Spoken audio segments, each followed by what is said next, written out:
ரொம்ப நாளாகவே நம்ம சப்ஸ்கிரைபர் கேட்டிருந்தாங்க, 1 கிலோ அளவு பிரியாணிக்கு அளவு சொல்லுங்கள் அப்படின்னு கேட்டிருந்தாங்க. இது எங்கள் வீட்டு ஃபங்க்ஷனில் செஞ்ச பிரியாணியை உங்களுக்கு நான் காட்டியிருக்கிறேன். இந்த பிரியாணி அதிகமான அளவில் செஞ்சது. உங்களுக்கு 1 கிலோவுக்கு தகுந்த அளவுகள் நான் இதில் சொல்கிறேன். எப்போதுமே பிரியாணி அதிகமாக செஞ்சோன்னா விறகடுப்பு தான் நல்லாவே டேஸ்ட் கொடுக்கும். இந்த பிரியாணி செய்கிறதுக்கு நம்ம கடையில் இருக்க மாம்ஸ் ஹோம்மேட் நெய் தான் நம்ம யூஸ் பண்ணியிருக்கிறோம். 1 கிலோ பிரியாணி அரிசி நீங்கள் எடுத்தீங்கன்னா அதுக்கு 100 ml நெய்யும் 100 ml ஆயிலும் சேர்க்கணும். 100 ml ஆயில் நீங்கள் அது தேங்காய் எண்ணெயாக கூட சேர்க்கலாம். அரிசி எப்போதுமே ஜீரக சம்பா இல்லை பாஸ்மதி சேர்க்கலாம்.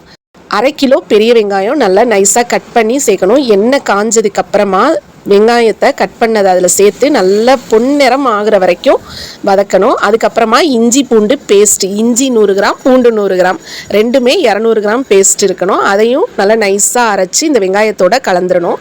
மிளகாத்தூள் டேபிள் ஸ்பூனில் 2 டேபிள் ஸ்பூன் எடுத்துக்கோங்க. காரம் கம்மியாக வேணுங்கிறவங்க 1.5 டேபிள் ஸ்பூன் எடுத்தால் போதும். மிளகாத்தூளை சேர்க்கையில் நம்ம வச்சுருக்க மசாலா எல்லாமே 1 by 1 அப்படியே சேர்த்துற வேண்டியதான். பட்டை 10 கிராம், ஏலக்காய் 5 கிராம், கிராம்பு 2 கிராம்.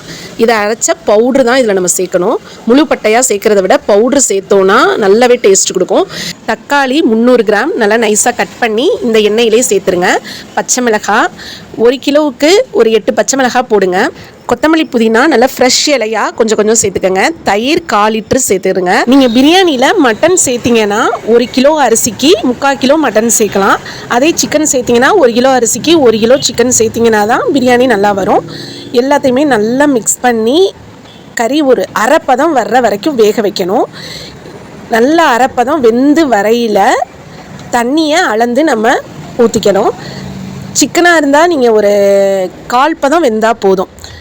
மட்டனுக்கு தான் 1/2 பங்கு வேகணும். ஏன்னா மட்டன் வேக லேட் ஆகும். 1/2 பங்கு வேக வச்சுட்டு அதுக்கப்புறமா அரிசியில் ஒரு 1/2 பங்கு வெந்துட்டால் போதும்.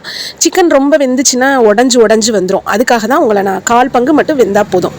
இப்போ இதில் நம்ம தண்ணியை அளந்து சேர்க்க போகிறோம். ஜீரக சம்பா அரிசி நல்ல பழைய அரிசியாக இருந்துச்சுன்னா 1 பங்கு அரிசிக்கு 1 பங்கு தண்ணி சேர்த்துக்கோங்க. புது அரிசியாக இருந்துச்சுன்னா 3/4 பங்கு தண்ணி சேர்த்துக்கோங்க. அதே மாதிரி பாஸ்மதி அரிசியிலையும் நீங்கள் 3/4 பங்கு தண்ணி சேர்த்தா போதும். பாஸ்மதி சீக்கிரமே வெந்துடும். இல்லை பாஸ்மதி அரிசியை நீங்கள் வடித்து வச்சுக்கிட்டு இந்த மசாலாவில் சேர்த்துக்கலாம். உப்பெல்லாம் நீங்கள் கல்லுப்பு சேர்த்திங்கன்னா தான் டேஸ்ட்டு நல்லா கொடுக்கும். ரொம்ப நம்ம அரிசி போட்டதுக்கப்புறம் கிண்டிகிட்டே இருக்கக்கூடாது. கிண்டிகிட்டே இருந்தோன்னா உடஞ்சிரும் அரிசி போட்டு ஒரு 2 பங்கு 3 பங்கு மட்டும் கிண்டிட்டு ஒரு தம் ஸ்டேஜுக்கு வந்ததுக்கப்புறமா நம்ம தம் போட்டுடலாம். இதில் நீங்கள் எந்த ஃபுட் கலரோ எதுவுமே ஆட் பண்ண வேண்டியதில்லை. நம்ம போடுற மசாலா மிளகாத்தூள் எல்லாமே நல்ல ஒரு கலர் கொடுக்கும். பிரியாணியுமே நல்ல ஒரு டேஸ்ட்டோடு அமையும். இந்த மாதிரி நீங்கள் இதே பக்குவத்தில் செஞ்சிங்கன்னா நல்லாவே டேஸ்ட்டாக அமையும். ஏற்கனவே நம்ம வீடியோவில் நிறைய பிரியாணி வீடியோவும் வீட்டில் செஞ்சது போட்டிருக்கோம், பாருங்கள். தால்ச்சாவுமே மட்டன் சிக்கன் இல்லாமல் தால்ச்சா, சைவ தால்ச்சாவும் நம்ம போட்டிருக்கோம். நம்ம வீடியோவை வாட்ச் பண்ணி பாருங்கள். இதில் சேர்த்துருக்க பொருள் எல்லாமே நம்ம கடையில் இருக்க மிளகாத்தூள், மல்லித்தூள், நெய் இதுதான் நம்ம சேர்த்துருக்குறோம்.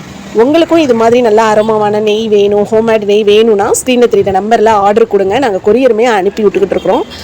பிரியாணி செய்யவே தெரியாத உங்கள் ஃப்ரெண்ட்ஸ்க்கு இந்த வீடியோவை அப்படியே ஷேர் பண்ணுங்கள். நம்ம சேனலையும் சப்ஸ்கிரைப் பண்ணி வச்சுக்கோங்க. நம்ம கடையில் இருக்க திங்ஸ் எல்லாமே நம்ம அப்பப்போ போட்டுகிட்டே இருப்போம். உங்களுக்கு வேணுங்கிறதும் நீங்கள் ஆர்டர் கொடுத்து வாங்கிக்கலாம். Okay, thank you.